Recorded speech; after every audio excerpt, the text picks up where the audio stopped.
Hello, my name is Preet Bassi and I am the CEO for the Center for Public Safety Excellence. Welcome to this presentation exploring the 21st Century Fire and Emergency Services White Paper. It's my pleasure to introduce the panelists for today's session. You can read their full and very impressive bios on the CFSI website. To save most of our presentation time today for you to be able to hear from them, I'm just going to share a couple of highlights. Randy Brugman recently retired as the fire chief for the city of Anaheim. Chief Brugman became chief at a very young age and throughout his career has served as chief of departments for departments in California, Oregon, and Illinois. He has contributed to the Greater Fire and Emergency Service by serving as the president of the Center for Public Safety Excellence and the International Association of Fire Chiefs, and through authoring numerous publications and presenting worldwide. Michael Despain is currently the interim fire chief in Piedmont, California, having served previously as the fire chief for Lincoln, Nebraska, and Clovis, California. His contributions to the Greater Fire and Emergency Service include serving as a subject matter expert for the U.S. Fire Administration and the Center for Public Safety Excellence, as well as a board member for the California League of Cities and the California Fire Chiefs Association. Tom Harmer is the town manager for Longboat Key, Florida, having previously served as a manager in Sarasota County and Titusville, Florida. Tom began his career in the fire service, serving as the fire chief for Titusville and deputy chief and emergency manager for Tallahassee Fire. His contributions to the greater local government community have included serving as the chair of the Public Administration Advisory Board and an adjunct professor at his alma mater, the University of Central Florida, and currently serving on the board for the Center for Public Safety Excellence. Tricia Wolford is the fire chief of the Anne Arundel County Fire Department in Maryland. She began her career in that department and has had a fire service career that has taken her to Bozeman, Montana, and Spokane, Washington, before returning to Anne Arundel as the fire chief. Her contributions to the Greater Fire Service include chairing the International Association of Fire Chiefs Professional Development Committee, and along with the other panelists here today, authoring the 21st Century Fire and Emergency Services White Paper. I'm sure you'll agree this is a pretty all-star team. In a few moments, I'll be handing the presentation over to them. But before I do so, for any of you that are unfamiliar with the Center for Public Safety Excellence, in 1986, the International City County Management Association came together with the International Association of Fire Chiefs to develop a framework for continuous improvement of the fire and emergency services. Those steps, over 30 years ago, were the first step in the development of what is now the Center for Public Safety Excellence. CPSE, we believe in driving improvement together. Our mission is to lead the fire and emergency service to excellence through the continuous quality improvement process of accreditation, credentialing, and education. And our vision is to be the global organization dedicated to collaboratively improving health, wellness, and safety outcomes in all communities. This time, I'll ask Chief Randy Brugman to provide some additional background on the white paper. Thank you, Preet. I appreciate it, and it's great to be with everyone today. Yeah, as Preet indicated, that the trust document was signed in 1996. That actually created the Commission on Fire Accreditation International, but our history goes back much farther in the fire and emergency services with ICMA. I mean, if you look at past textbooks, one of our founding fathers of the accreditation process, Ray Picard, was actually the editor of many of the green books that on municipal fire administration. So our history runs deep with our city managers. But I think with the signing of the MOU in the mid-1980s, it really started us to focus on what the fire and emergency services were to look like and how we were to evaluate them over the course of the next 30 years. And the genesis of this report really started in discussions that we were having at the board of directors with CPSE about, we really focus on our efforts of strategic planning and looking ahead for our organizations. And those discussions led us as an organization to ask ourselves, well, where is the fire and emergency services going to be in the next 30 years? Because it's going to look much different than it does today. And that really was the genesis of a new partnership that we created with the ICMA. And we brought together our subject matter experts from both the fire side and the ICMA side.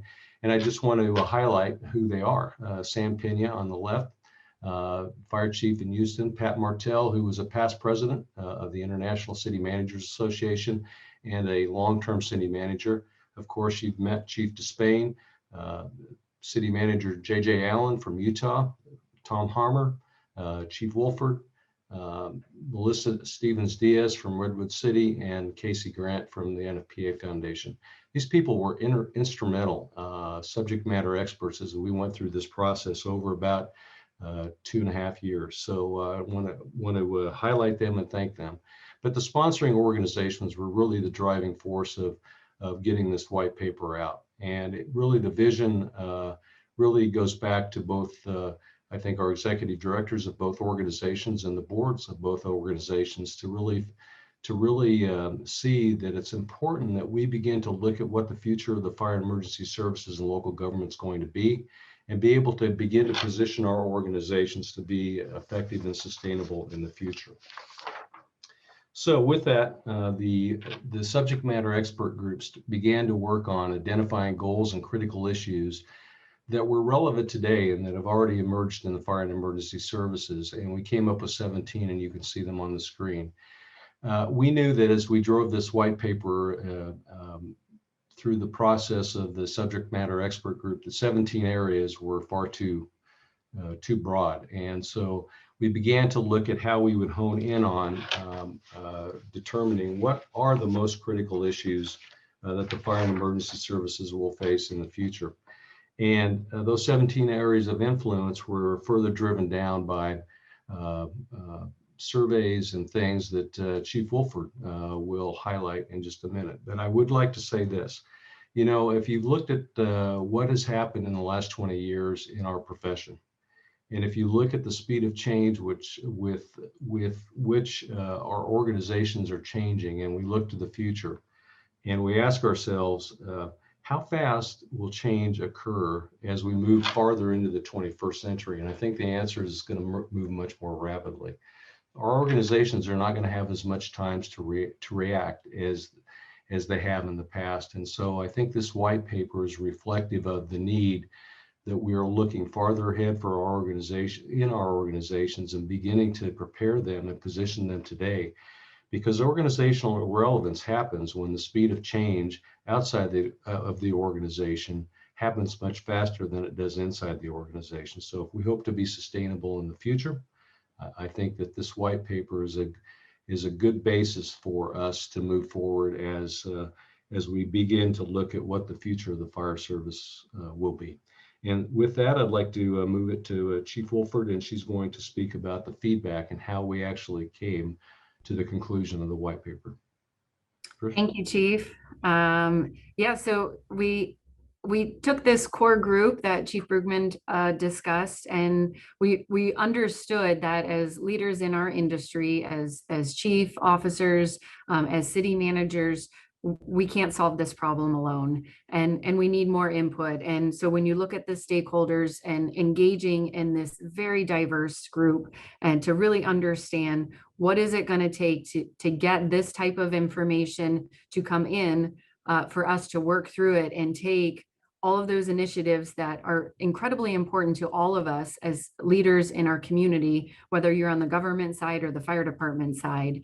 And so it required a ton of feedback. You know, over 1,200 people submitted information to us. We met 7 times in person, and this was beginning in January of 2019, and all different locations, knowing, as you can see on the map, it's not easy for one chief or one city manager to leave their community to help participate, but we understood how important this initiative is.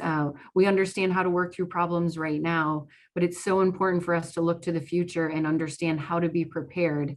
And really some of the great things about the partnerships, when you look at how this was all presented and put together, it was ICMA, it was the IAFF, it was all of these groups that CPSE was really the core and leading of how do we get these stakeholders, those that lead the fire service, those that come to work day in and day out, and then money, right? The key piece, the leadership piece of how do you take all of that and explain to a city manager what you need and why you need it and how it makes their community better, which makes our community better.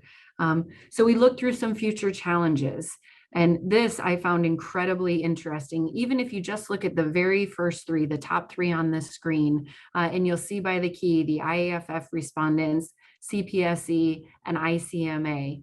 The first three, each individual group felt so incredibly strong about what they felt was important. So CPSE, increase in the number and types of calls for service. We're seeing so many different things that we are handling as firefighters. Our law enforcement brothers and sisters are seeing the same things, what we are called to do in our day, and we don't say no. That's not in our DNA to say no. So figuring out those different types of calls for service. And then you go to the next one and you look at ICMA. So what are our mayors and our city manager and our town manager saying? An increase in cost of service, in declining financial resources. We understand that these are businesses we are running. We are running them in different ways than private corporations, but we are running a business and it takes a financial backing. And then moving to that third one, where the IAFF, health, safety, wellness concerns for their members, all incredibly important things. And as you can read through, there are so many other things that we all agree on. And I think that was one of the most enlightening and promising things about this white paper. We agree we have challenges. We agree that we can take 21 challenges and hopefully pare them down into a smaller subset that actually feels manageable. We wanted to put out a report that we were able to digest, that other leaders were able to digest, and we wanted people to feel empowered and encouraged to take the first step, to make improvements, to make changes, or just to try something in your community. And that didn't matter if you were the newest firefighter, that didn't matter if you were a 10-year chief, and it didn't matter if you were a new city manager. We wanted to empower people to have the courage to look forward and lean forward and try and make some of these great challenges that we're seeing manageable. If one of us can do it, then we can learn from that one, and hopefully more of us can do it. So we'll move on to some of those important ways. These are how we're facilitating certain cultures, the data, what's up to date, how we're partnering. And that's really how these three areas are set up, encouraging the greater use of data to problem solve. We're incredible problem solvers. That's another piece of our DNA. You hand anyone in the fire service a problem, we want to fix it. And we're probably going to figure out 30 different ways to fix one problem. And they're all going to be really good answers. But then we move on to, ensuring that the services are up to date. And are we getting professional education? Are we leading in credentialing and training? How do we make sure that all of those pieces are coming together, learning from the data in that first box, moving on to progressing? And then really what we find incredibly important that does not seem to be part of the tradition of our fire service is creating a spirit of partnership. We do this a lot of times because we have to and because it's what's known. But if we really look at those partnerships and understand other areas of government and how they are managed and what they can do to work in tandem with the fire service, those challenges lead to how do we start to implement, right? We're doers at heart. We want to take all of these items and figure out, well, that's great information, but what am I going to do with that? I want to go to work and I want to make something. I want to produce something. I want to show that I did good and to make improvements. So if we move to the next slide, here are some of the most important changes that we feel. And I love that you can look side by side and going through. And again, these are these top three challenges from these huge core groups. I am so proud of the work on this white paper. because of the collaboration with the IAFF and with our city managers. So we talk about the increased awareness of resources dedicated to us. It's okay to think about us, and we're doing that. We're saying we have to think about our health and our wellness.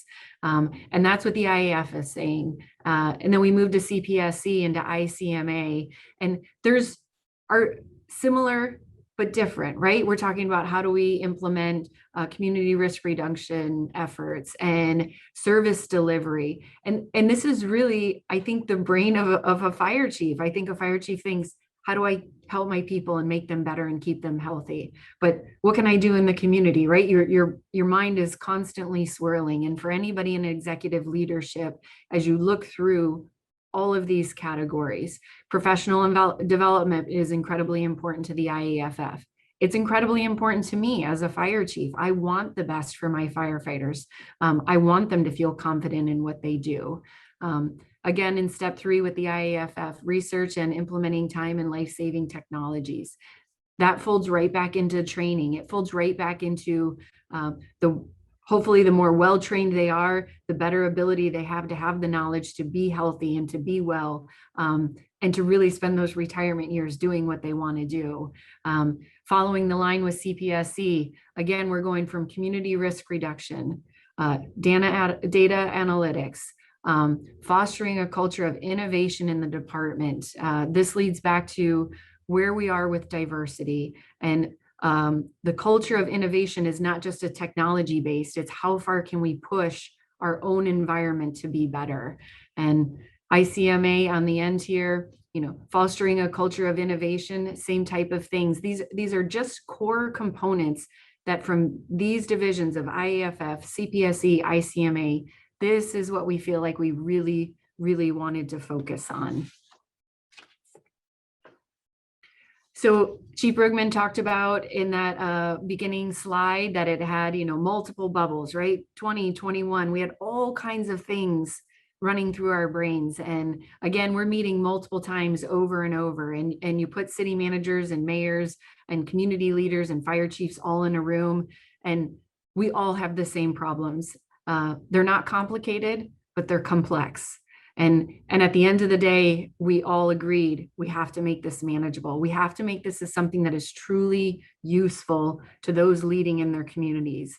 And so we came with these 8 themes, and this is a great way for us to kind of put it all together, show over the last decade, where have we been struggling? Why are we not making any strides? Maybe we are, but maybe it's only 1 or 2 departments or 100 departments, and not everybody knows about it.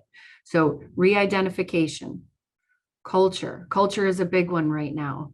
Robust use of data. Departments have been using data for years, but it's one thing to understand I have data and I have information. It's another thing to use it as a tool to support your community or support your department.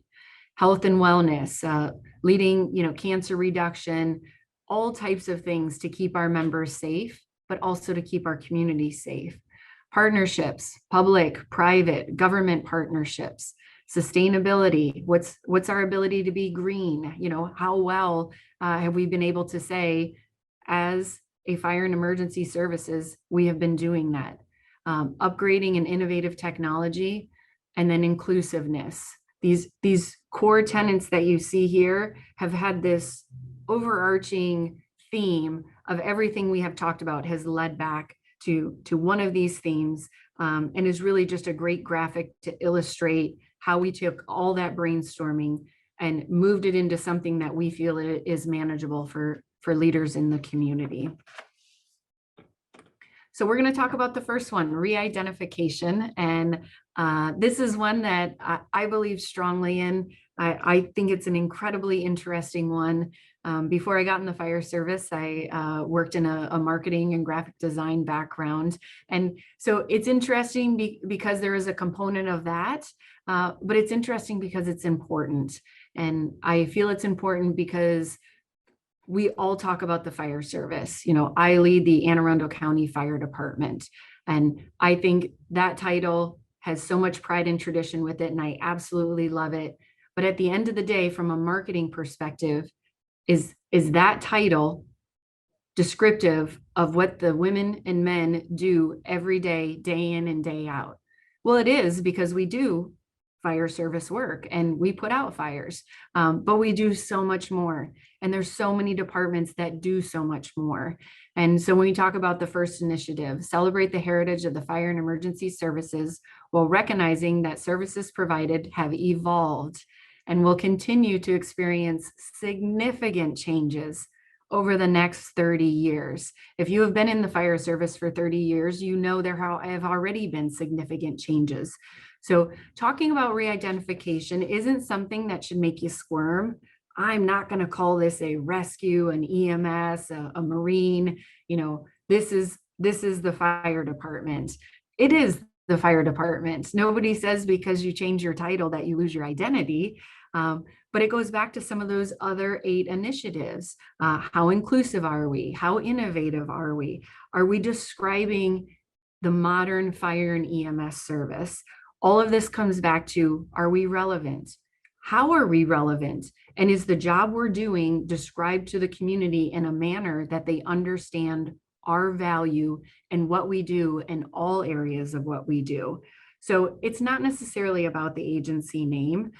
It's about the community, and it's about the community understanding day in and day out that you don't just put out fires, that you're there for so much more and you have so much more to offer. This can be a very emotional based issue. And that's hard for the fire service when we come from amazing roots, right?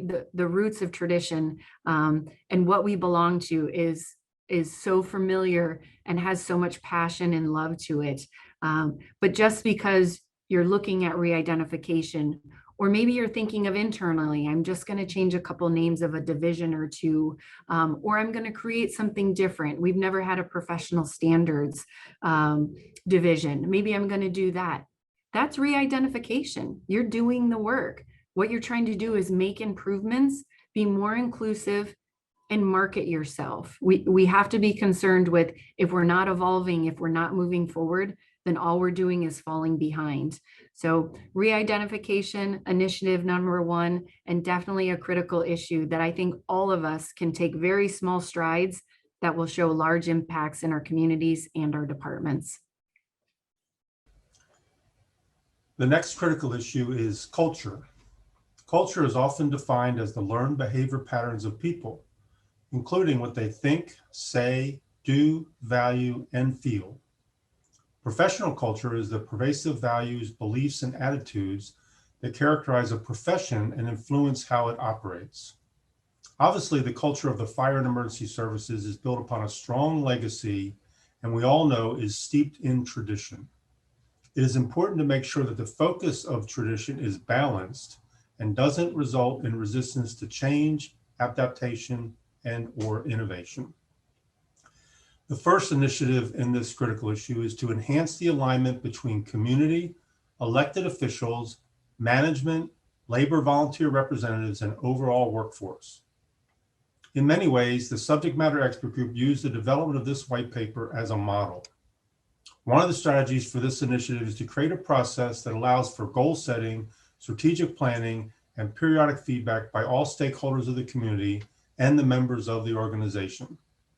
The community-driven strategic plan that is required as part of the accreditation process outlines how to effectively address this strategy. The second initiative focused on promoting an organizational environment that is adaptable, open to change, innovative, and focused on continuous improvement.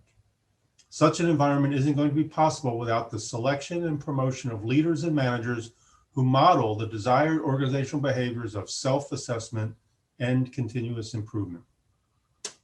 Those of you that are designated through the Commission on Professional Credentialing know the focus that is paid to self-assessment and continuous improvement during the application process. There is a third initiative that reinforces the need to establish organizational expectations, especially related to education, credentialing, and continued professional development. We believe these initiatives will help build and maintain a continuous improvement culture. So when we look at data, we've known this for a long time. This is not necessarily new to the fire service. We've just It's been a slow process to learning the robust use of it and looking beyond just our own RMSs and our own records management system to get that out. What I like to tell agencies is it's really all about the outcome. It's like a reverse engineering problem. So think of it as, I want to survive a cardiac event neurologically intact. I want to survive a structure fire without injury, without being killed, without being displaced, because there's a cost to displacement. I want to recruit a workforce that is reflective of my community, but I need to figure out why people are not being successful in the process. And so all of those things together are reverse engineering. So we need to go back and figure out what data points do we need to collect and what's the best way to collect them. And they may not always be under our control, but we just need to know how to pull the pieces together. A good example would be, some agencies look at this increased call volume and this increased demand for service, and that over time can be problematic.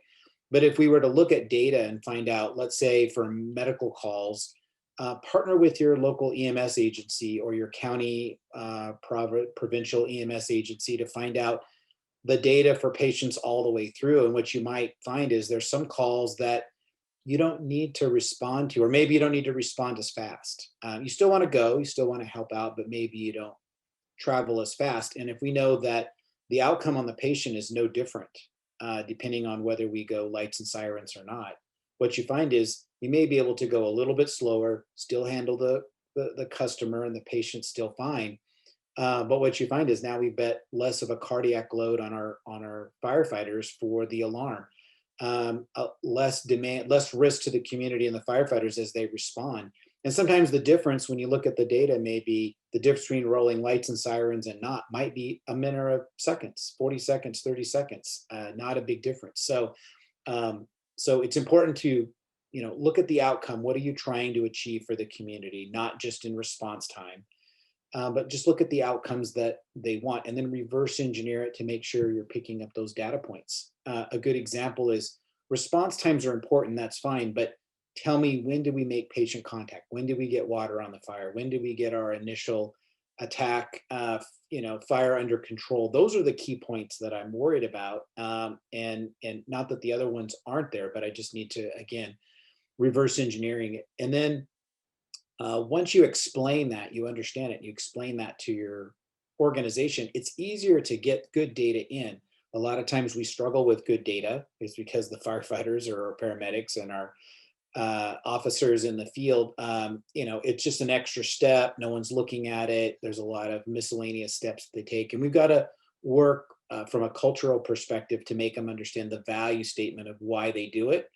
Then it becomes an easier transition for the organization as they move forward. But data is widespread, and remember, a lot of the data you need is outside your control. It's outside your agency. So partner with other people to get that. Thanks, Mike. Appreciate that.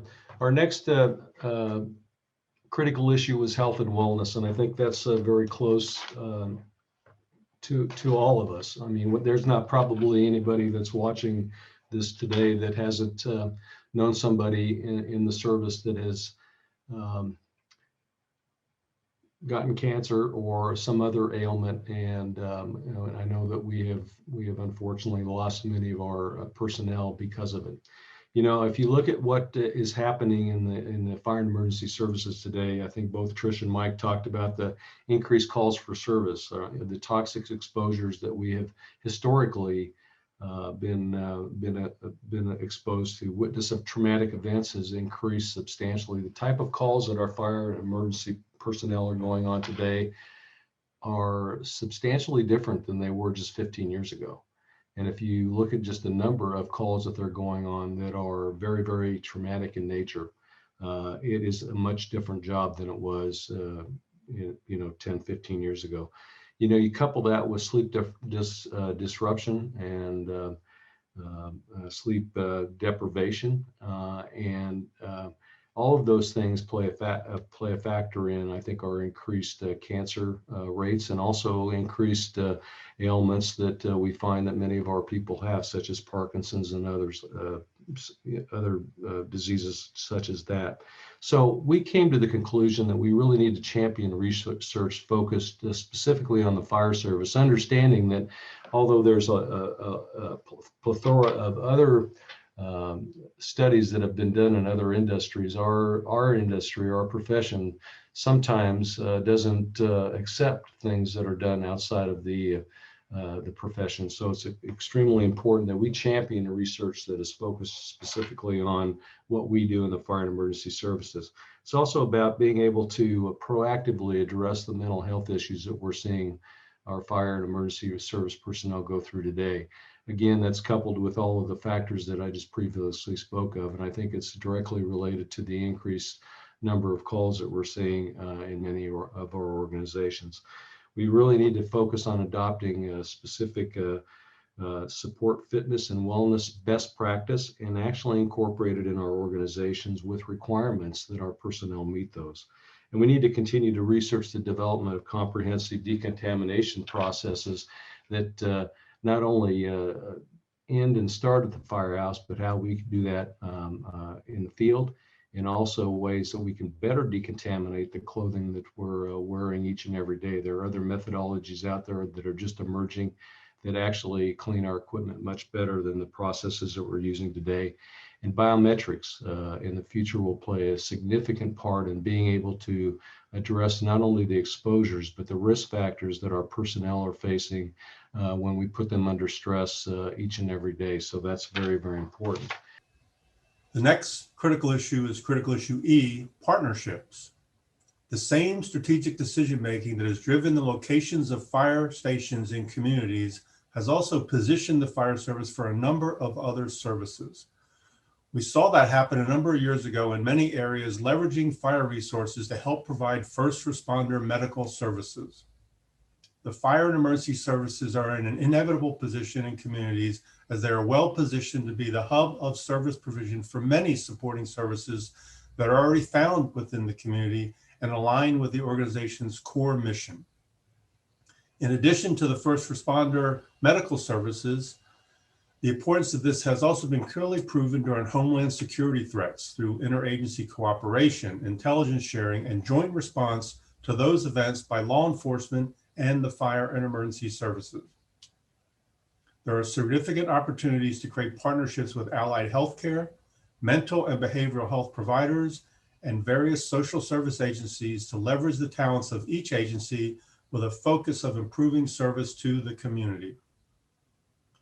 Earlier, it was mentioned how the subject matter expert group identified the toll being faced on local governments, with the federal government shifting away from providing for some everyday needs. The fire departments in many cases are becoming the health and safety net for communities. Going it alone isn't really an option, and it's important to partner with both internal departments and outside agencies. The subject matter group identified and outlined strategies, including the need to inventory and leverage allied services in the community. That could be law enforcement, health, social services, non-governmental organizations, or others. That inventory will help provide analysis that will lead to more effective and efficient services.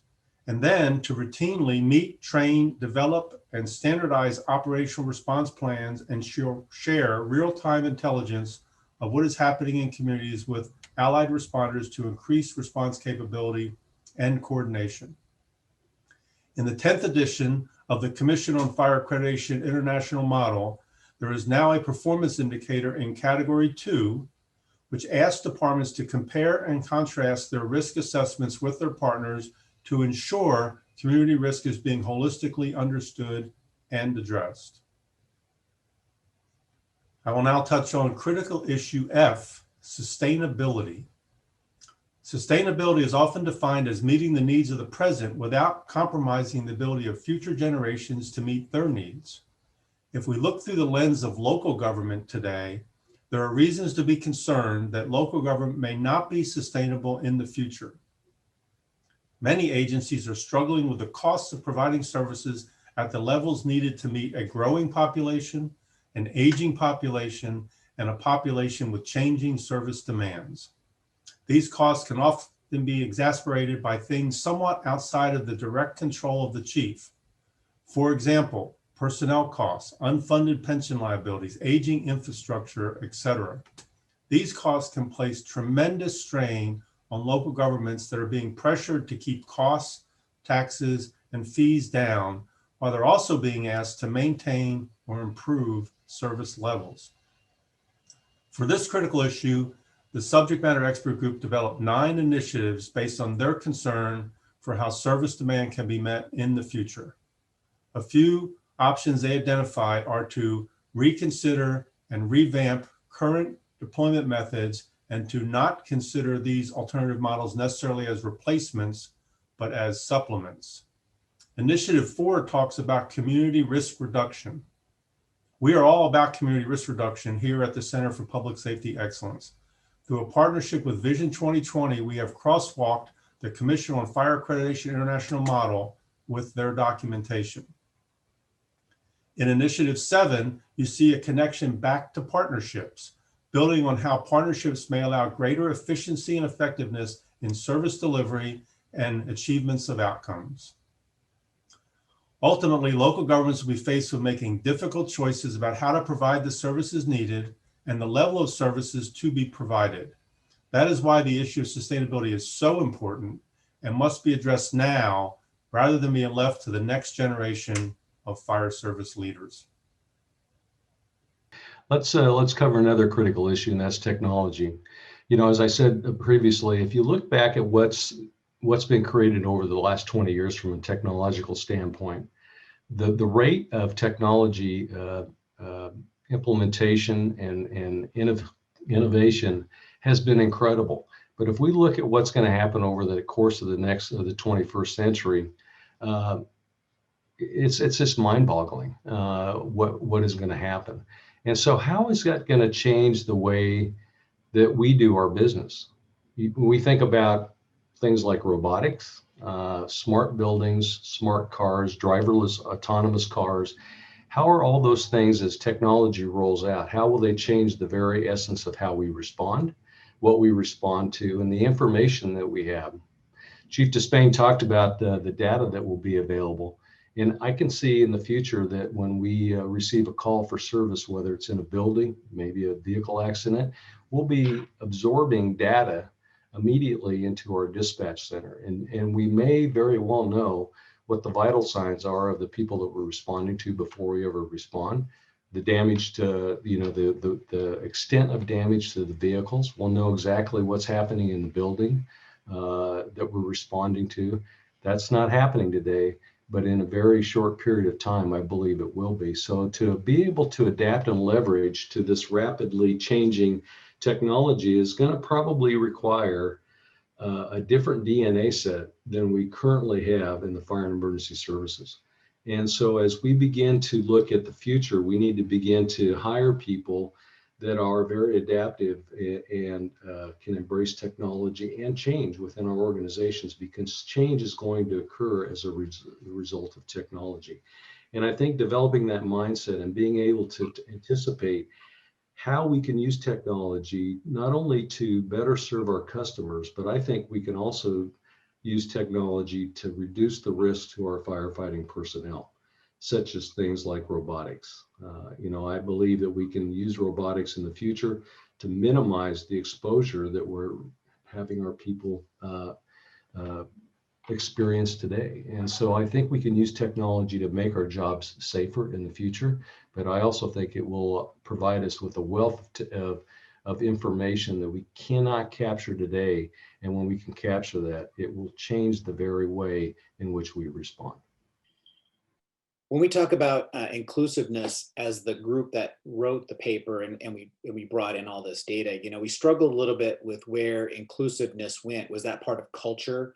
Was it part of a broader perspective? And so I'm glad that we kind of settled on bringing this out as its own item, because it's a little bit broader than just pushing it under culture, because culture is so broad and this one has such a focus moving forward. We just talked about technology and robotics and all of that, and that's fine. And I firmly believe that's where we're going to go. But I think it's a long time before we ever run an organization without people at all. It's probably just not going to happen even as fast as things happen. So we still got to work with people, whether that's in our organization or the partnership, the community we serve. We're always going to deal with people. And so we've got to address the people factor when we deal with that.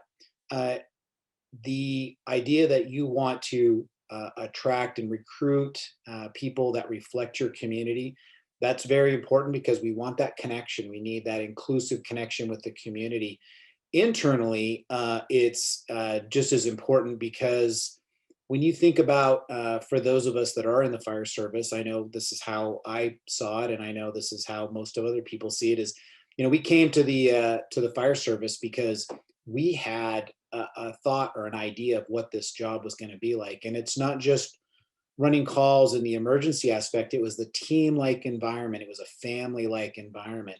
And when that breaks down, when we feel like we're not part of a team or we're not part of the family, it creates problems within the organization. You feel like you're not part of the team. There feels like there's a separation. It's uncomfortable.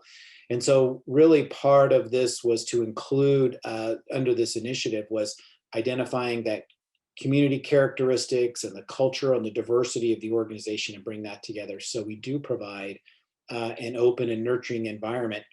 Because just speaking for myself, I knew there were times when I worked for organizations where I was part of the team and I knew that the people I worked with had my back and I had theirs, and it was great. You love coming to work. And I remember times where that wasn't so true, and that, your stomach hurt when you came to work and it wasn't so fun. And so we want to try and break down those barriers, because that is that inability to provide inclusiveness, to inability to provide that I feel like I'm part of a team, it bogs down the organization. It's time and energy spent away from forward progress. And so that's why we think inclusiveness was important and outlined as a separate critical issue.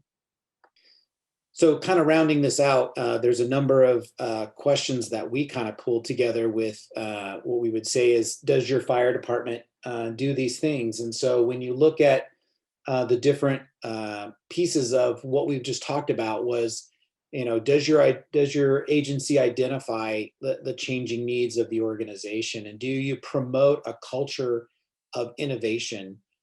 Because if you can do that, if you can reach out to the community and promote a culture of innovation, the other things seem to come along. You'll be able to drag the other few items we're going to talk about. Because again, it's about outcomes and then reverse engineering how you get there. So making sure you pull the data in and that you look at the outcomes you're trying to get, not just in response time, not just in emergency, it's the totality of what your organization's doing. And the pieces that we put in there is because we deal with people, we've got to make sure that we're looking at mental health, wellness, that we're partnering with other groups and agencies that, we're not independent, we're interdependent. So we need to work well with others. And then we got to work through that change, and change is tough. We get it. But we have to make change that's sustainable. We can shock the system and make a few movements, but if we can't get the culture and the organization to move forward, it won't be sustainable, and we will have to solve the same problems over and over again. So again, we look at the technology and the efficiency that will help us do that. And finally, it's fostering that climate of inclusion so that everyone feels like we're a part of the team. You won't be efficient and effective if people don't feel like they're part of the same team, the same vision, working on the same outcomes. And so what we would look at right now is, even though this is the 21st century fire service and we're looking at 30 years down the road, there's some agencies that have embraced this and they're already working on it. So it's not like you have to figure out all these items on your own. There's agencies out there, best practices. A lot of them come through ICMA and CPSE. Go seek out those people that are doing it right and bring in those ideas and adopt them internally. For some agencies, just knowing that you have a blind spot, just knowing that you have a gap is sometimes is half the solution, because you will look for the problems. It's the one that they don't care. They're not looking at it. They're just looking at the problem today and not looking a few steps down the road. Those are the ones that are going to struggle. So we would encourage you to be one of the agencies that looks at these items and incorporates them into your strategic planning and your future investment. Thank you so much to our amazing group of panelists. You can see the passion and commitment that they have to growing and enhancing the fire and emergency service and how they put that into those 8 critical issues and the related initiatives and strategies. So now we have some calls to action for you all. As you reflect on the information you heard during the presentation, and as you read the white paper, we're going to leave you with some implementation steps. You'll recall that the subject matter expert group's goal in developing the white paper was not only to identify the critical issues, but to provide guidance for how to address them. So we recommend that you start by discussing the white paper as often and as widely as possible within your organizations and within your community. And then working with your team, identify any areas for concentration. Then don't treat this as a separate action from existing strategies and plans that you have. Really integrate it into there. If you are successful in achieving one of these initiatives and really making changes in your organization, please do make sure to celebrate your progress. And last, and especially connecting back to what Chief Despain said, if you learn things, if you develop some best practices, please do share them with the greater fire and emergency service. Maybe present at CFSI on some of the things that you've put together. So thanks again for joining us. We really hope you've enjoyed the presentation and you're excited to address those critical issues in your organization. We invite you to stay connected with CPSE. You can visit our website, send us an email, give us a call, or follow us on social media. And we're really looking forward to taking your questions live.